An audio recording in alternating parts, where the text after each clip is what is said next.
Hello, this is Teresita Blanco, the Artsy Sister, also writer of the Sarunastra, the Furies, and the Scary Cat series. Throughout all of these years, I have managed to publish 35 books, but I also have a couple of other ones that still need get to approve here and there, but they're eventually going to be up and about. Today I wanted to talk to you about how you yourself can become a writer. Whether you choose to be a mangaka artist, or just a regular novelist, or even a children's book writer, you need to have the basic skills in order to create your own little world and characters for them to inhabit. The first thing you need to learn in order to become a great writer is not really the writing part itself, is you gotta learn how to concentrate. Concentration is very easily built in school.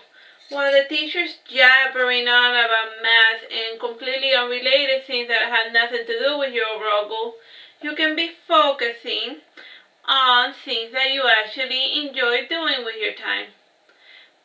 You can think up little scenarios with your little characters and then just focusing on it. And then as you build your focus, eventually the outside world will just ebb away, and then you will be able to visualize the world that your favorite characters inhabit and how will they behave in certain situations. Once you get the basic visualization just right, you need to create consistency. Always build the next scenario from one thing to another and pick it up at different times. That is very important in order to learn to structure a story properly. When most people approach storytelling perspective, they tend to be a little too narrowly focused. They be like, I want my character to go from point A to point B.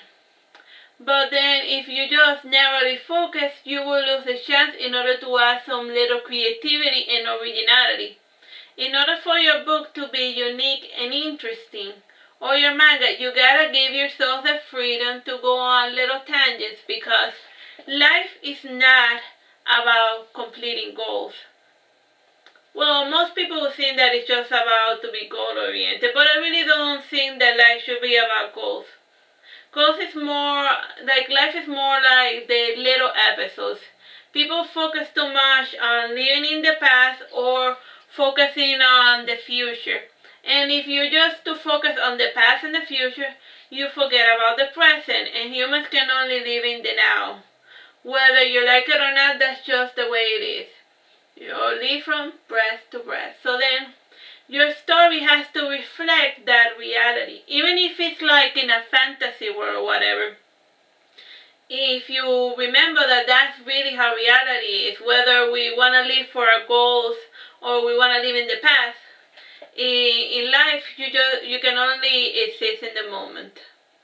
That's just how humans were created. If we could exist focus in the past, then we could easily just focus, and then the present will melt back, and then you'll be your childhood self again.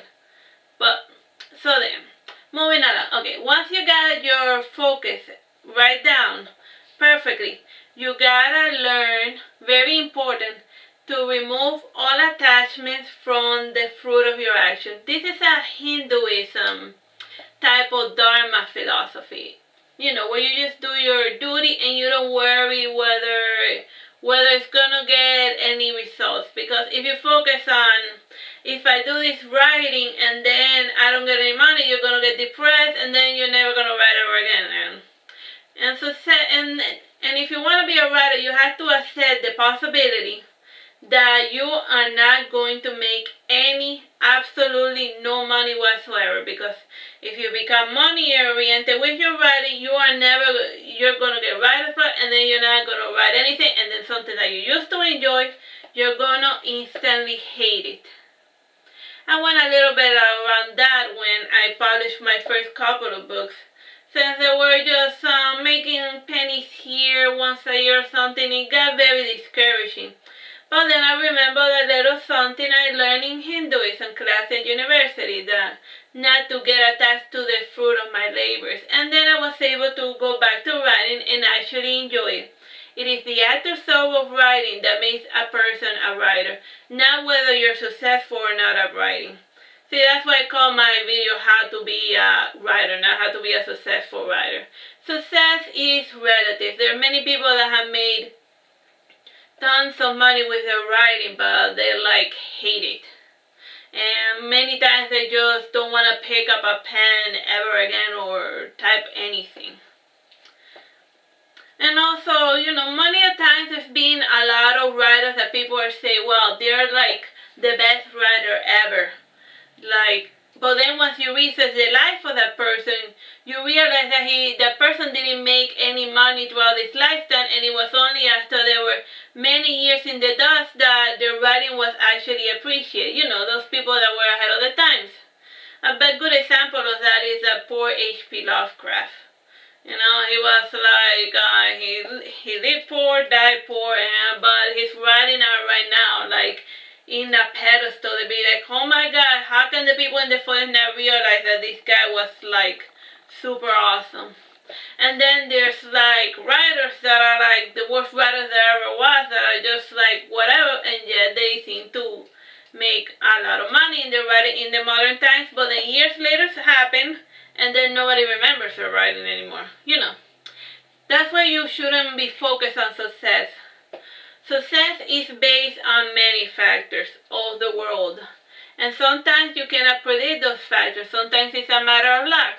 Sometimes somebody who's famous takes pity on you, and then it promotes your writing. And then you're instantly famous by association. So in order to be a proper writer, you gotta get the whole success thing out of your mind. Just focus on writing the type of book that you would enjoy reading, and whether you're successful or not, it really, you can do what I'm doing, promote your books and spam, bother people, but it might not actually pan out, and that's fine. You gotta enjoy the sheer act of writing. Otherwise, why are you even trying to do something that you don't enjoy? Just take it like a hobby that maybe you might monetize, maybe you might not. Alright, so now we got the focusing and the non-attachment to the fruit of your writing. Those are the two key components in order to be not as a prolific writer.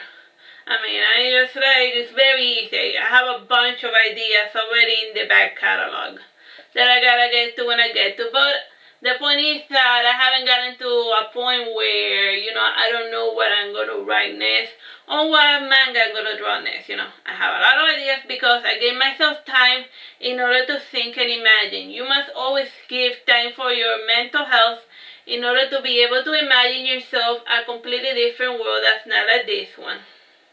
Or you can imagine this world but looking a little different, or different scenario. Imagination is very important for writing. Now for the actual writing part. It's sometimes important to start slow. A good way to practice writing is to do, little reviews of things that you enjoy, Just try to do a review, like a little blog of something that you enjoy once a day. Just a little short. Just to get into the habit that for a certain amount of time every day you're going to make time for writing.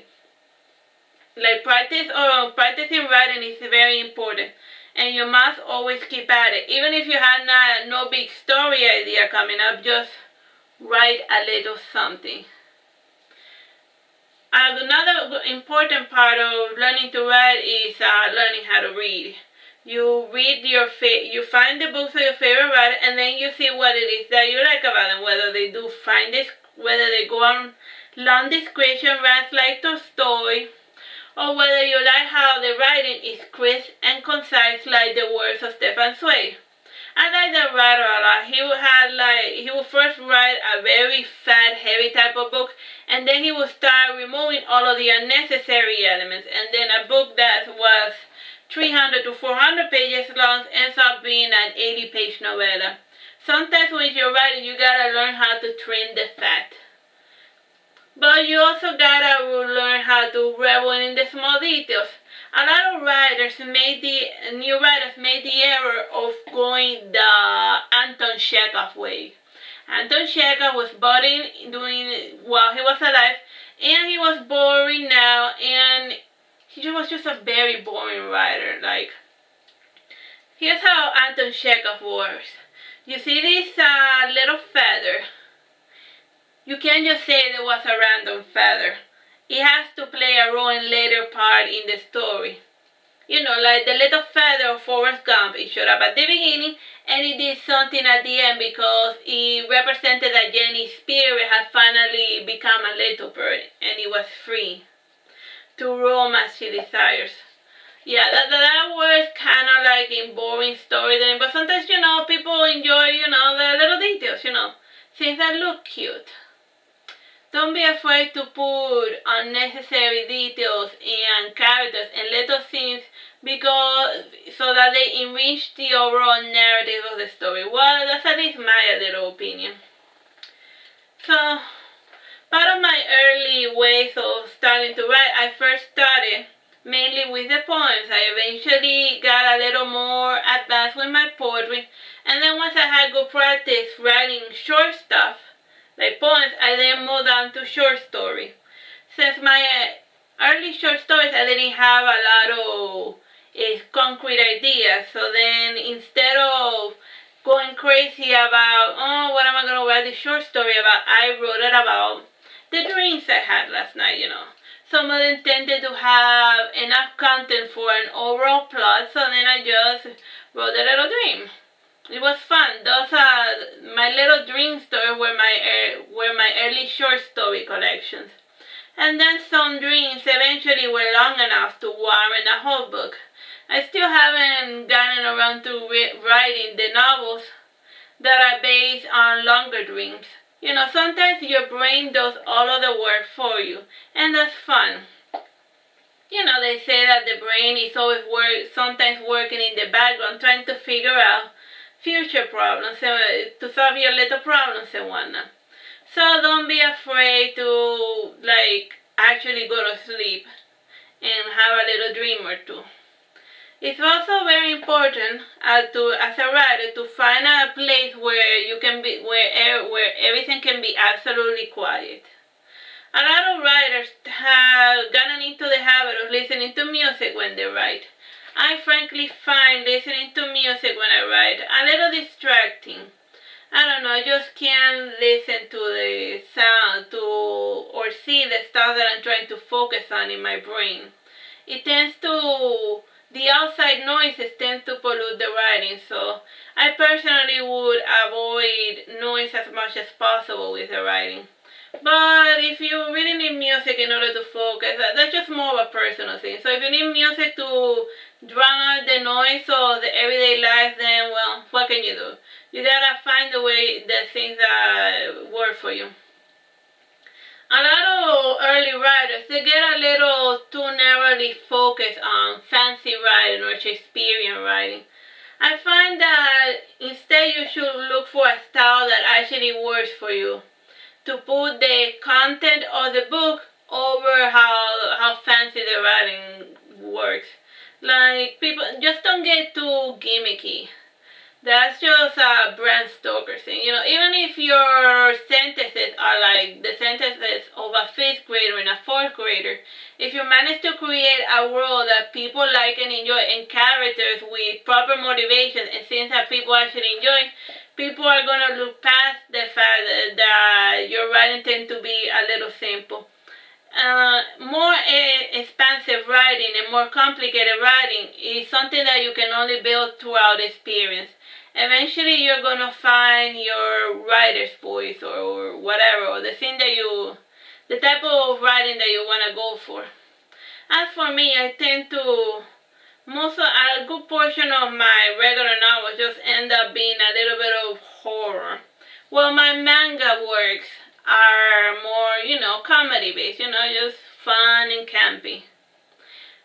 Part of the reason why a lot of my books end up being horror is that with writing I don't really see for me horror is more of a visual medium, like when you see the alien or something, But you gotta, if your books tend to be some way, even though you were intending it to be another way, it's fine. And then with experience, you'll become a better writer. So yeah, there's no way about it. In order to, you just get a lot of practice, and then eventually you'll become a good writer.